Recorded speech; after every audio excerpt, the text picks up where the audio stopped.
Angela, do you have a mentor? So I have two official mentors, one that I talk to pretty frequently, the other one not very much. And then I have unofficial mentor who I talk to at least once a week. How about you, Brent? I would actually consider my current boss a mentor. Absolutely. I also have, a more official mentor, and that is really wonderful because one, he's not my boss, but two, he works in a completely different area. So he's able to have a lot of good perspective on my career, on challenges that I'm facing. So I have lucked out with some really great mentors. What about you, Kim? I have not had a very good experience with mentorship. Aww. I'll be honest. Oh, no. Yeah. I probably have quite a few people I look up to, but for me, mentorship is kind of nerve-wracking. Why is it nerve-wracking for you? Well, for me, it's I'm always in fear of people judging me, so It doesn't really matter if that person's my boss or not. I'm always fearful of being judged or critiqued for my performance and the things that I'm doing or not doing. I think we carry those insecurities when we expose ourselves to folks, right? Yeah. And sometimes you have to worry, are they going to judge me by something that I just said? So I don't think that goes away. Just as a human being, I don't think that really goes away if you do or don't have a good mentor. I think in listening to all of our experiences with mentorship, it seems like there's a lot of variability. Who your mentor is, how often you meet, what you talk about, and even whether it's valuable or not. And I don't know that I've ever really thought about what makes a good mentoring relationship. You know, Brent, I had the same question. So let's find out together.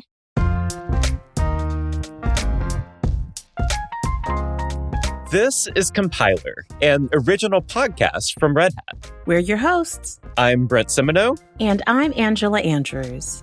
We are here to break down questions from the tech industry. Big, small, and sometimes strange. Each episode, we talk to people working in the tech industry, including Red Hatters like us. Today's question, how do we mentor the next generation of IT leaders? Producer Kim Wong dug into this topic. Here she is. I decided to speak to a couple of people about the topic of mentorship, people who have kind of been on both sides, right? Oh, yeah. So I started off speaking to Hugh Brock. He helped craft the mentorship program that Red Hat has with Boston University. And he talked a little bit about how the program started. I had the opportunity to come over to Boston and open up the office there and also launch our first ever real research relationship with the university, which was with Boston University.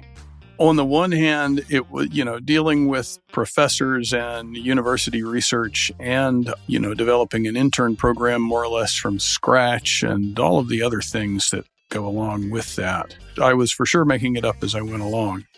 Hugh talked a lot about the students that he works with in the program and how they view things, like open source, for example. He says that while there is an attraction to open source, it's sometimes a really hard concept for people to grasp. When I talk to undergraduates, I talk to prospective Red Hat interns or Red Hat employees, and I tell them, we work in the open, your work remains your own. We don't tell you which upstream projects you can contribute to. I think that really resonates with people, but at the same time, I think it's also hard for them to understand working in the open. What does that mean? Does that means everybody's going to be able to critique everything that I do? And the answer is yes. So there's a large element of support that goes along with that. In some cases, meeting a mentor like Hugh might be their first exposure to technologists, to the way they work, to the way they think. Before this, a person may have been learning to code on their own through videos or books. Angela, I'm curious about the moment in your career when you switched from learning from a book to learning from a person. Oh, gosh. So that was the way you learned. Yeah. That transition to learning from people was very gradual. You know, you usually learn from the people around you that are the closest, your colleagues, your boss. And that circle tends to get a little bit bigger. You know, you go to conferences, you go to some sort of training, you learn from as many channels as you can. Yeah. Think about it. Back in the 90s, there was not this YouTube. There was not all of these online learning platforms.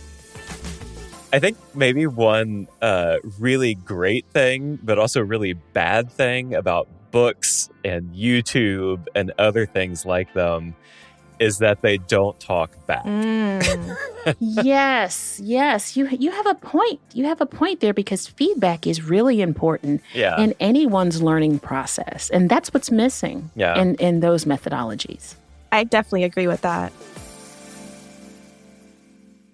So going back to what Hugh was saying about his work at Boston University, one of the troubles that he pinpoints is that some students have trouble opening themselves up to critique. Is that right, Kim?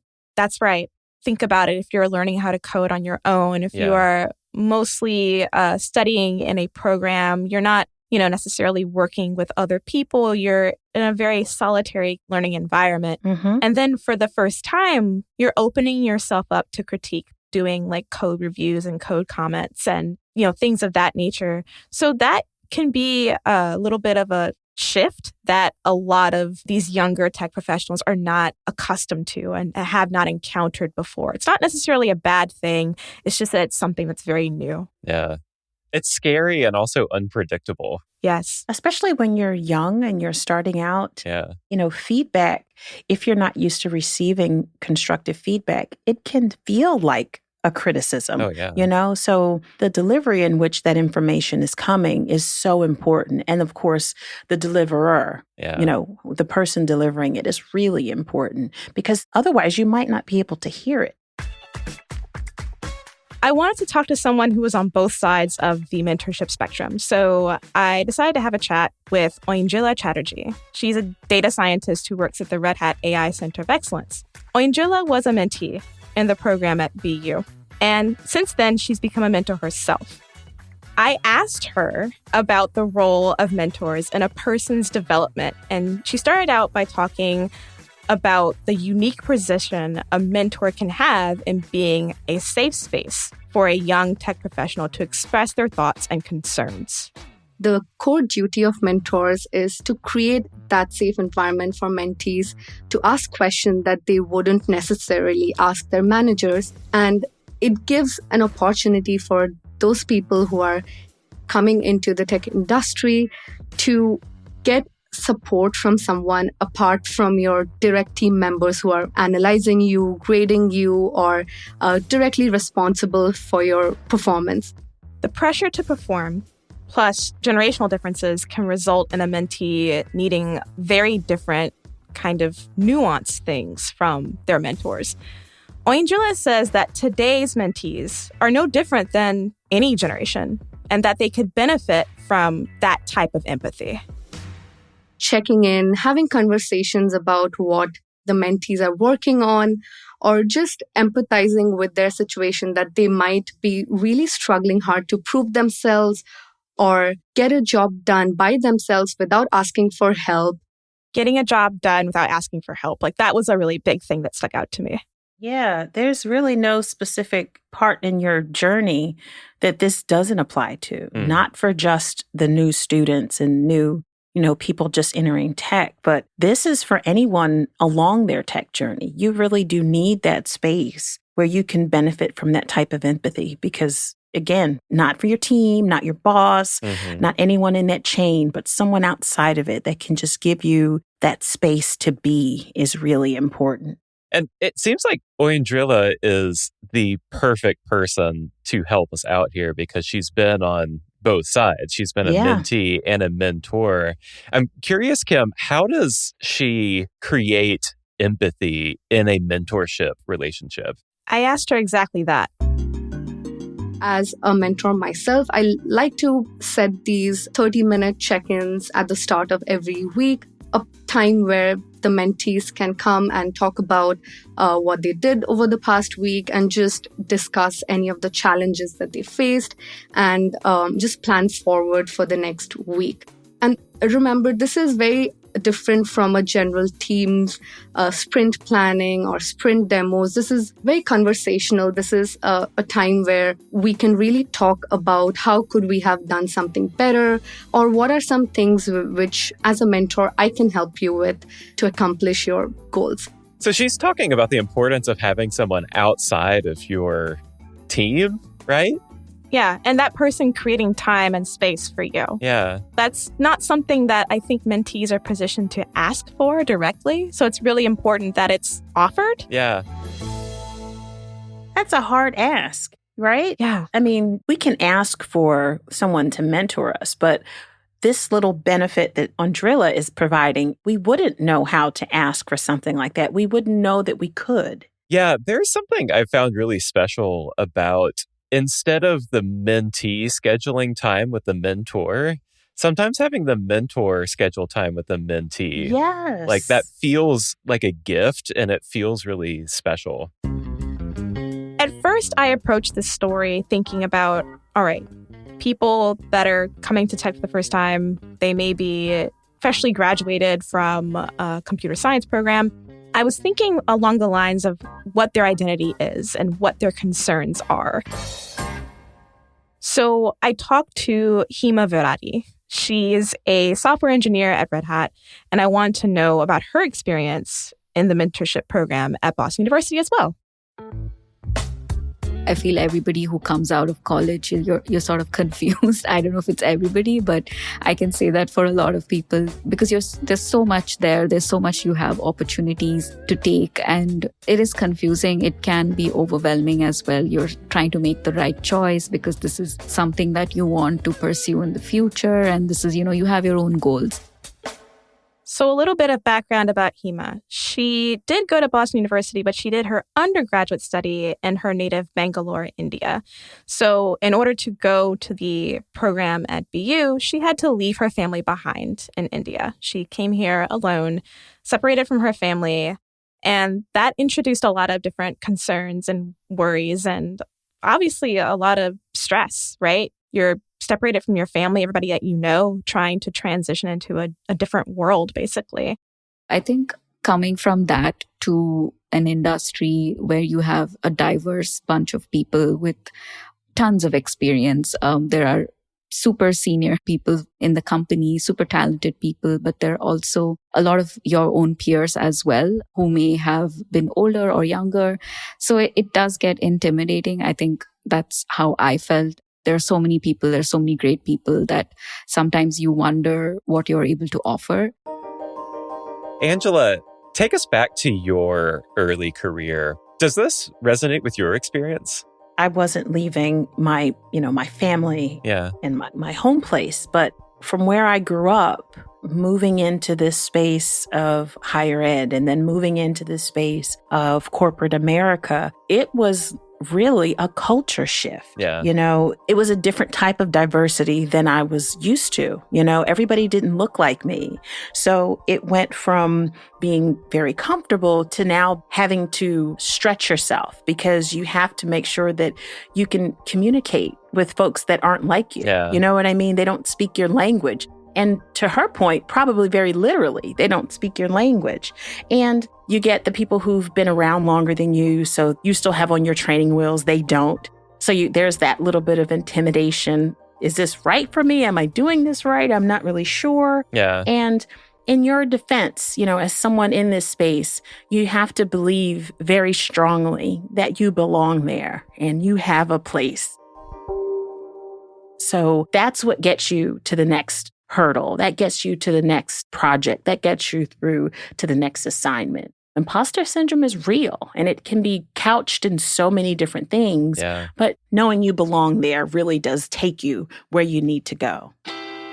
I think for me, it actually took someone saying, you belong here. Okay. Like quite explicitly, I think it's like, there are so many opportunities. It's kind of scary. But then also you look around and I work with a lot of really talented people, like you said, imposter syndrome is real. Like, I feel that. I bet you it didn't end there. No, I bet you probably had that thought once, twice, a couple more times. So you have to keep reassuring yourself always that you belong, So it's a struggle.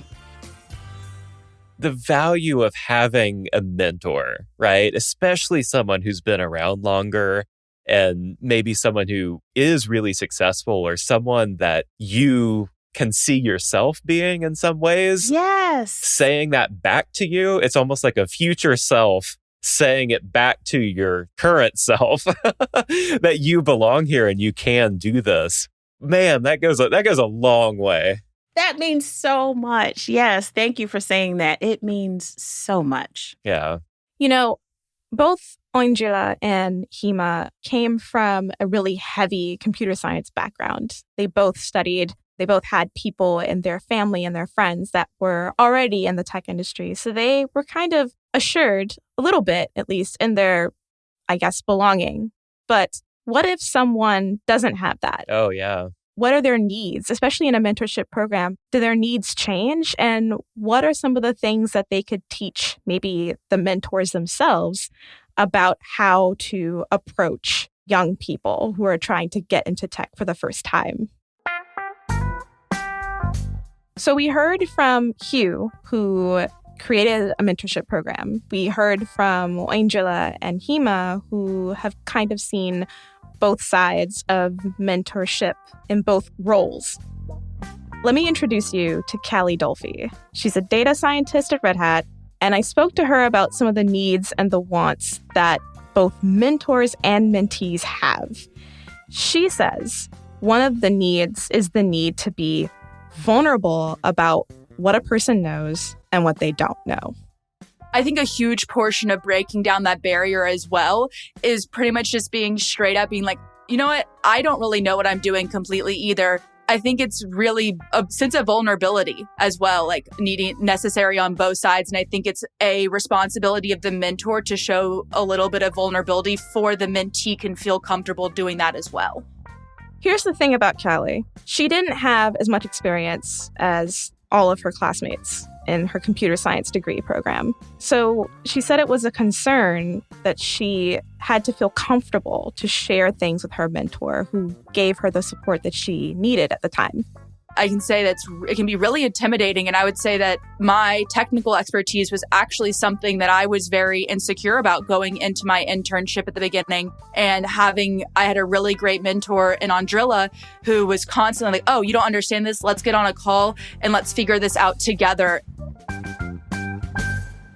Oh, yeah, that's right. Her mentor was Oinjila Chatterjee. Wow. Who we heard from earlier in the episode. I see what you did there, Kim. Yeah.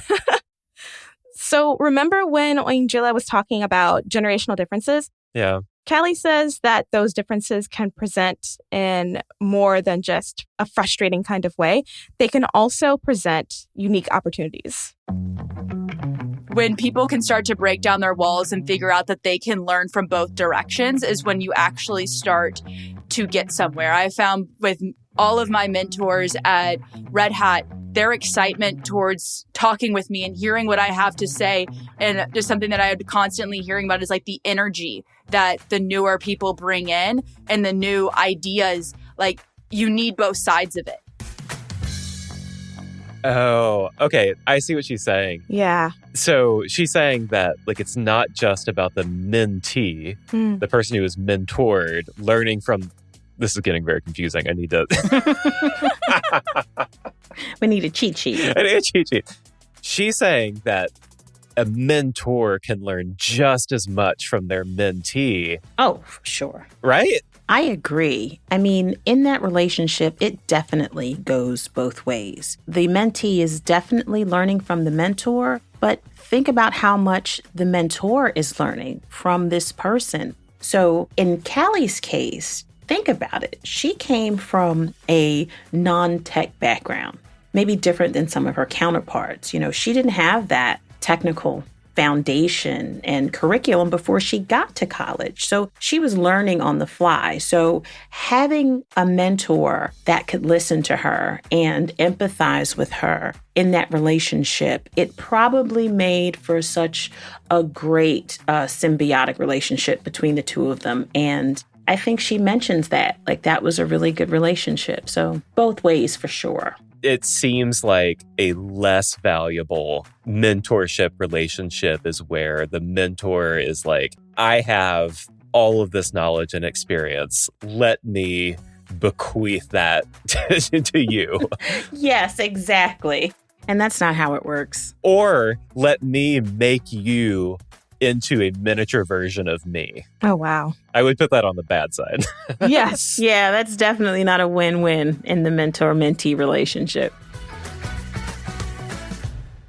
I think that a lot of people approach mentorship from the dominant side, being like the mentor, the seasoned professional. Just as you said, Brent, kind of like, I'm going to pass on my experience to you, kind of like passing like some kind of ancient kind of knowledge or something. Like, Yeah. I think that's like the prevailing, maybe it's a prevailing belief, but the ideal mentorship experience is insightful for both the person who's being mentored and also the person who's doing the mentoring. And like, what a gift too. I feel like that's another way of saying you belong here. You know, it's another way of saying you have something to offer because you have just taught me something. Callie walked into a program like this with less of a foundation than the other people in her program. So it was important to see her for who she was and the things that she cared about. I had a lot of people who took chances on me because they knew I was passionate about my work and passionate just as a human being. And so I just think that's why I enjoy working in open source, because it's so much about the people. And that's the same that you can kind of get with mentorship. And your personal impact can go so much farther if you choose to invest in others. Kim, you have talked to a lot of people for this episode. What I want to know now is what you have learned. I think that mentorship should not be a kind of copy-paste situation. I think that mentors should approach mentorship as a very nuanced kind of relationship with the person that they choose to interact with or they choose to mentor. Yeah. Not all mentorships look alike, and they shouldn't. All right. Can we try a challenge? Yeah. Sure, what's that? Here's what I want us to do. I want the three of us, and I'm also going to challenge the rest of the audience to do this as well. But we're going to start it, the three of us. We're going to try to find some new mentors. So here's my question. Angela, if you could have any mentor in the world, who would you want to be your mentor? Oh my gosh.